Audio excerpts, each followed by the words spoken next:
Welcome to Learn Shorthand Typing with Vikas sir. Progressive Magzine March exercise number 16, 840 words per 100 word per minute. So be ready, start. We have heard with careful attention the statement by the Honorable Minister. It would have been helpful if the Honorable Minister had thought it proud to give us in advance a copy of the statement which he has just now made. It would have helped us in formulating our own thinking for a discussion of this subject here today, but probably because it was the first time that he was making a statement on foreign policy, he did not consider it necessary to let us have an advance copy. But in future, when the Honorable Minister makes such statements, I would, through you, request him to let us have an advance copy to help us. The statement made by the Honorable Minister does give a fairly clear idea of how the proposes to handle the various matters that concern his charge. I must commented the transition of a leader of the opposition who used to be fairly critical of the policies followed by the Ministry of External Affairs to the position of being in charge of this ministry handling the foreign relations of the country. I sometimes feel a little jealous of the Honorable Minister because though he may be facing complex and delicate problems in handling our relations with foreign countries, as far as this House is concerned, he would normally get our generous cooperation and support. This has been a historical fact that over the last 50 years generally this Honorable House has extended its fullest support and cooperation to the government in its functioning and handling of the relations of this country. I consider this to be natural because foreign relations are in a sense projection of the self-interest of the country. Surely, by a change of government, the interests of the country do not change.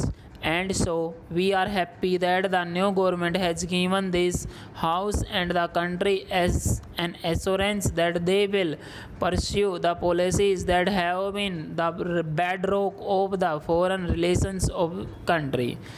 There are certain basic fundamental principles which have gone into the formulation of our foreign policy. It is in a sense a development of the national movement of the country of the struggle for freedom.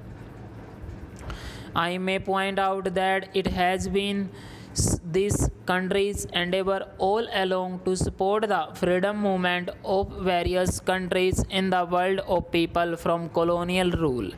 Sir, it has been the practice that we have always thrown our weight against discrimination on the basis either of color or religion anywhere in the world. We have also emphasized very soon often that we cannot be silent spectators when majority communities in the countries are oppressed and ruled by racial minorities. Southern Africa is an area which continue to draw our attention and concern. In Southern Africa, whether it is Rhodesia or South Africa or Southwest Africa, we find that the majority of the people of the countries are ruled by a small minority in the interests of the minority and not in the interests of the majority of the people. Our entire force policy, as I have said, is based on our ideological commitment and is an extension of India's struggle for freedom and national liberation. There is small point to which I would like to draw the attention of the Honorable Minister, and I hope he would not mind my drawing his attention to it. I do it only because it appears in the report of the Ministry of External Affairs. Though I was a little surprised, I am a little unhappy that this statement is being made in the printed report of the Ministry of External Affairs, and I may point out that this has been said more than once in the report. Why this was emphasized and what does it imply? Did the Honorable Minister or any member of his government or any executive of the Ministry of External Affairs ever think that in a democratic country like ours, after the elections which have always been free and fair, the change in government would not be peaceful? Did he have any doubt about it? Are we not overplaying this peaceful change? Are we not hereby exhibiting our own doubts about the normality of the change which comes about in every democratic country of the world? Apart from a brief and unfortunate 2-year lull, and here I am referring to the earlier period, there has always been normal democratic functioning in our country. If the elections had not been held or had not been free and fair and the change of government not normal, the Honorable Minister would not have been the Ministry of External Affairs. If in any case, I do not think we should give too much importance, at least in our various printed reports, about the depot so-called peaceful change. What we say on our political platforms outside is different. Surely we do not want to certificates from foreign countries about how we conduct our government and our institution.